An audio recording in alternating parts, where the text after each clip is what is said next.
Hey guys, this is Mike Glover. Today we're going to walk through the steps of using the TwEECer RT data logging to dial in your MAF transfer data. Before you can begin dialing in your MAF transfer, you need to have at least 2 of 3 things ready. You need to have your base calibration set up with your engine displacement, injector settings, and a MAF transfer, either one a preloaded one generated from data given to you by the MAF sensor manufacturer like Pro-M or SCT, and you need to have your EEC where it will enter closed loop and provide long-term fuel trims. That's the KAMRFx 1 and 2 values. Using those values or wideband is what you'll use to dial in your MAF data.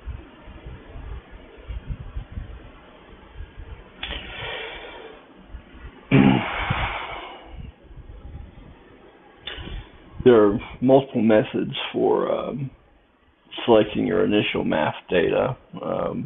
As we talked about in a previous video, you can either load one of our predefined MAF transfers, which really the method for developing those is a little bit arcane, and they will be updated.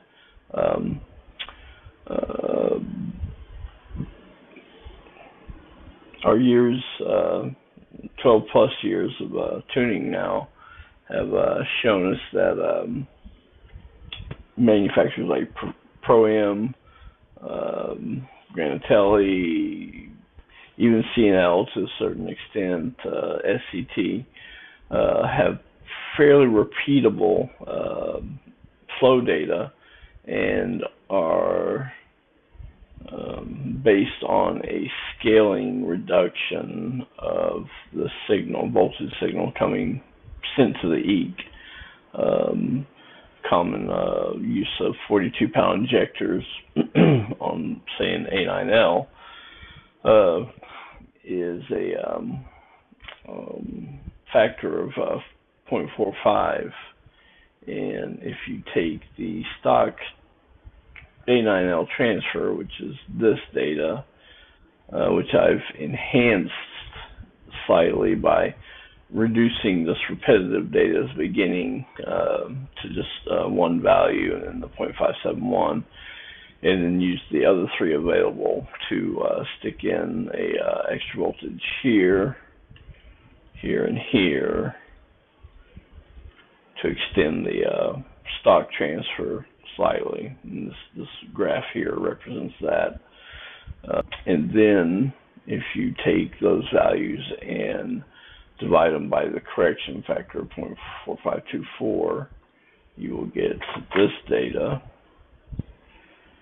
which is very, very close to what the data we get from Pro-M now. This is our old previous generated MAF transfer, and probably the biggest problem with it is that the voltages really are kind of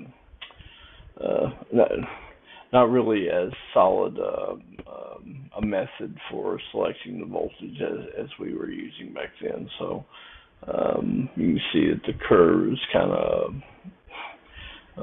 snakes around the other curves, and you'll find that using this method of scaling the transfer is just as effective as the data that comes with many mass air meters like the Pro-M meters, or definitely can save you the $50 that Pro-M will charge you to flow your transfer.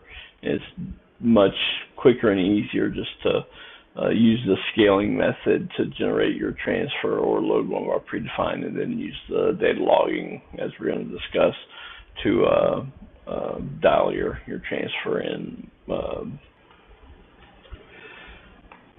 When you're tuning your MAF transfer, the registers for your payload that you will absolutely have to have will be the oxygen sensors, long-term fuel trims, short-term fuel trims, and pulse width, and MAF voltage.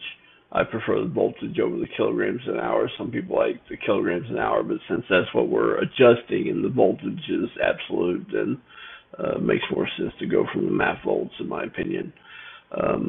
If your vehicle, if your EEC will not go into closed loop, or the EGOs are not working correctly because of longitude or something, but you have a wideband, then of course you can substitute or use the wideband data in conjunction with the EEC fuel system variables.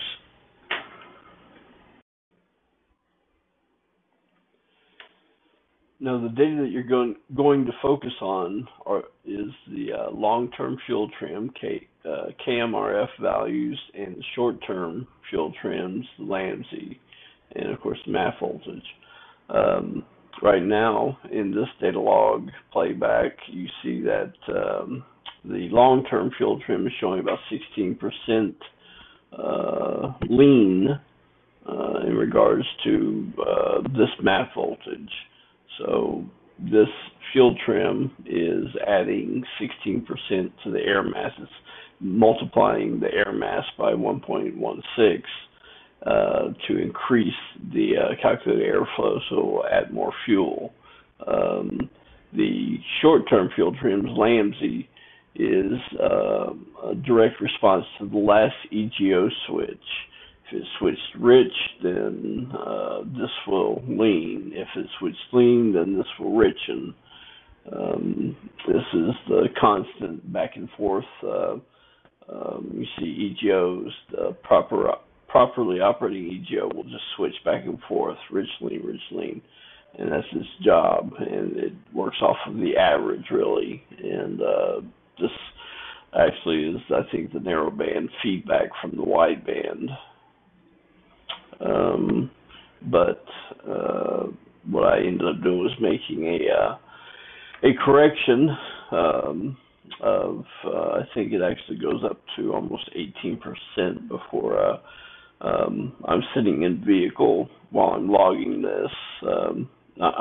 This isn't real time. I'm playing this back, but when I was originally doing this, I was sitting in my wife's vehicle, and I made a correction while the engine was running of like 18%, and you'll see that it begins to correct itself and move back towards 1, 1 being no change, above 1 being that's adding fuel because you're running lean.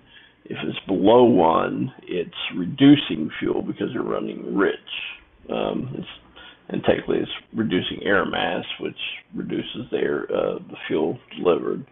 And you can watch this as the KAM values come back down towards 1, the LAMSI values will work their way back towards stoichiometric 14.7. They kind of cross and come back and forth depending on